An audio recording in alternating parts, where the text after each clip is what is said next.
இவர்கள் வந்தாலும் மணல் கொள்ள, இவர் வந்தாலும் மழை எடுத்து விற்பார், இவர் வந்தாலும் மழை எடுத்து விற்பார், இவர் வந்தாலும் தண்ணீரை உறிஞ்சி விற்பார், இவர் வந்தாலும் தண்ணீரை உறிஞ்சி விற்பார். மாற்றி மாற்றி இவர்கள் கொள்ளையடிப்பதை மட்டுமே கொள்கையாக வைத்திருக்கிறார். இதை முழுமையாக தகர்த்து ஒழிக்க வேண்டும்.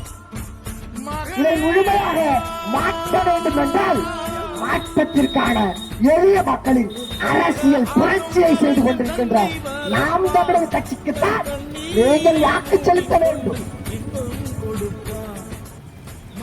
அறிவார்ந்த தமிழ் சமூக உறவுகளை மரத்தை வெட்டி விட்டால் நாங்கள் அதை நட்டு வளர்த்து விடுவோம்.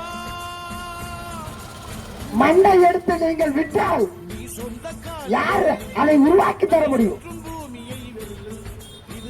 நீரை உறிஞ்சி விட்டால் குளமோ குட்டையோ ஏரியோ பெருக்கி நாங்கள் நீர் தேவையை பூர்த்தி செய்து விடுவோம். ஆனால் மலையை வெட்டினாலோ மண்ணை அள்ளி விட்டாலோ அதை உருவாக்க முடியாது. உங்களால் உருவாக்க முடியாத ஒன்றை திராவிட திருடர்களோ உங்களால் உருவாக்க முடியாத ஒன்றை உங்களுக்கு அளிக்கிற உரிமையை யார் கொடுத்தார்? கவிக்கோ அப்துல் ரகுமான் சொல்கிறார், உன்னை பாராட்டி சீராட்டி வா மகளே வா மகளே என்று தூக்கி ஆற தழுவி முத்தமிட்ட தாய் கூட உன்னை இறந்த பிறகு தினம் என்று விட்டுவிட்டு செல்கிறார். ஆனால் நீ இறந்த பிறகும் வா மகளே வா மகளே என்று உன்னை ஏற்றுக் கொள்கிற தாய் இந்த பூமி தாய் என்பதை இந்த தாய்மார்கள் புரிந்து கொள்ள வேண்டும்.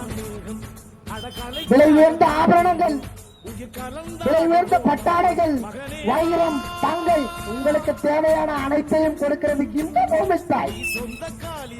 ஆனால் இந்த பூமி தாய்க்கு நான் செய்வது என்ன? பிளாஸ்டிக்கை போடுகிறோம், நெகிழி பைகளை குறைக்கிறோம், இதைத்தான் செய்கிறோம்.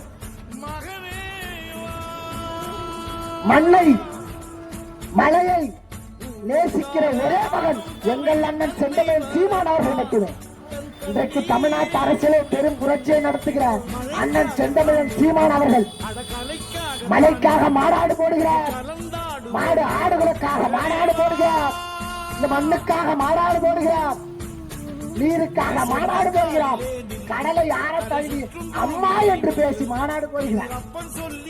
மாட்டை நேசிக்கிற மகன், மரத்தை நேசிக்கிற மகன், மரங்களை நேசிக்கிற மகன், மலையை நேசிக்கிற மகன், கடலை ஆற தழுவி அம்மா என்று அழைக்கிற மகன் உங்களை எப்படி வெறுப்பார் என்று யோசித்து பாருங்கள்.